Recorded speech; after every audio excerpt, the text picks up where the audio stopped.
علیکم، کیسا آپ سب؟ امید ہے خیریت سے ہوں گے۔ جی آتے ہیں ہم اپنے سبق کی طرف۔ سورۃ آل عمران کی آیت نمبر 15 سے ہمارے سبق کا آغاز ہو رہا ہے۔ اعوذ باللہ من الشیطان الرجیم، بسم اللہ الرحمن الرحیم۔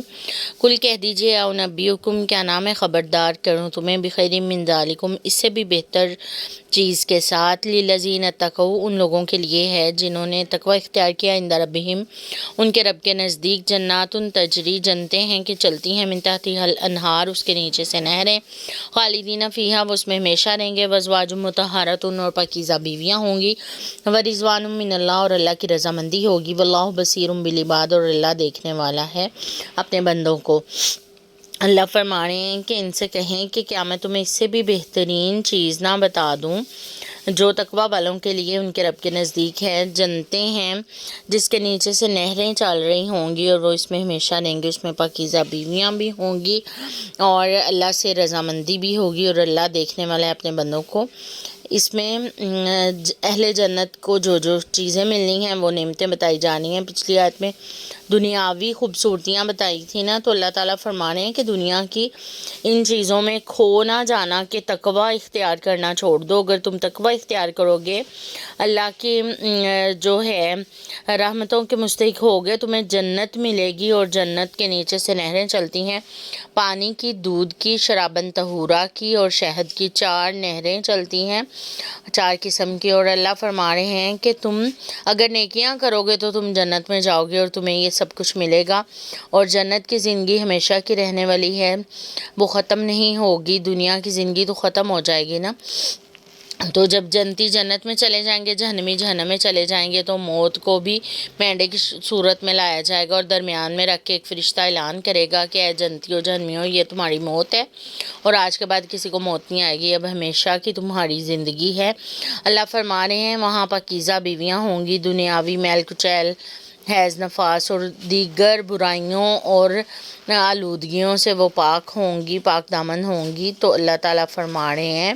کہ اللہ کی رضامندی بھی انہیں مل جائے گی، اور یہ سارا کچھ بھی مل جائے گا۔ الذین، وہ لوگ جو یقولون کہتے ہیں، ربنا، اے ہمارے رب، اننا آمنا، بے شک ہم ایمان لائے، فاغفر لنا، پس بخش دے ہمارے لیے، ذنوبنا، ہمارے گناہ، عذاب النار، واقعنا، اور بچا ہمیں عذاب النار، آگ کے عذاب سے۔ اللہ فرما رہے ہیں کہ اہل تقوی وہ لوگ ہیں، وہ یہ کہتے ہیں کہ اے ہمارا رب، ہم ایمان لے آئے ہیں تو اب ہمیں بخش بھی دینا ہمارے گناہوں کو، اور ہمیں عذاب آگ سے بھی بچانا۔ آگ کا عذاب بہت سخت ہے، تو وہ معافیاں بھی مانگتے رہتے ہیں ساتھ میں، یہ نہیں کہ اپنی نیکیوں پہ فخر کرنے لگ جاتے ہیں، بس ہم تو نیک ہو گئے ہیں، لیکن الصابرین والصادقین، صبر کرنے والے ہیں، سچ بولنے والے ہیں، والقانتین، اور فرما برداری کرنے والے ہیں، والمنفقین، اور وہ خرچ کرنے والے ہیں، والمستغفرین، اور وہ بخشش طلب کرنے والے ہیں، بالاسحار، سحریوں کے وقت، پچھلی رات کو۔ اللہ فرما رہے ہیں وہ متقین جو ہیں وہ صبر بھی کرتے ہیں، وہ نیک ہیں، وہ سچ بھی بولتے ہیں، وہ فرما برداری بھی الگ کرتے ہیں، جو انہیں حکم دیا جاتا ہے اس پہ عمل کرتے ہیں، اور اللہ کی راہ میں خرچ بھی کرتے ہیں۔ خرچ کرنے سے تو ویسے ہی گناہ معاف ہو جاتے ہیں نا، اور پھر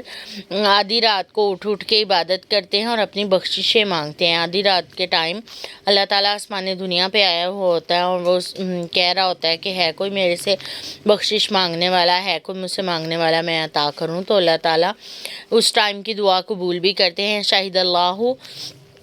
گواہی دیتا ہے یا اللہ تعالیٰ، یا گواہی دی اللہ نے، انہ لا الہ الا ہوا، کہ بے شک وہی معبود ہے، نہیں کوئی معبود مگر وہ، والملائکۃ، اور فرشتوں نے بھی یہ گواہی دی، واولو العلم، اور اہل علم بھی یہ گواہی ہی دیتے ہیں، قائما بالقسط،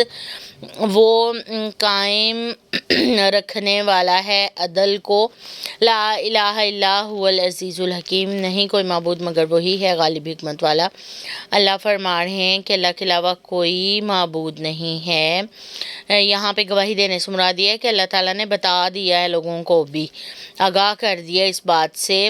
کہ اللہ نے جو ہے وہ سارا کچھ پیدا کیا اسی نے، تو پھر عبادت بھی اسی کی کرنی ہے۔ تو اہل توحید بھی اور اہل علم بھی جو ہے وہ توحید کی گواہی دیتے ہیں اور اللہ کے ایک ہونے کی۔ اللہ فرما رہے ہیں کہ اللہ تعالیٰ جو ہے وہ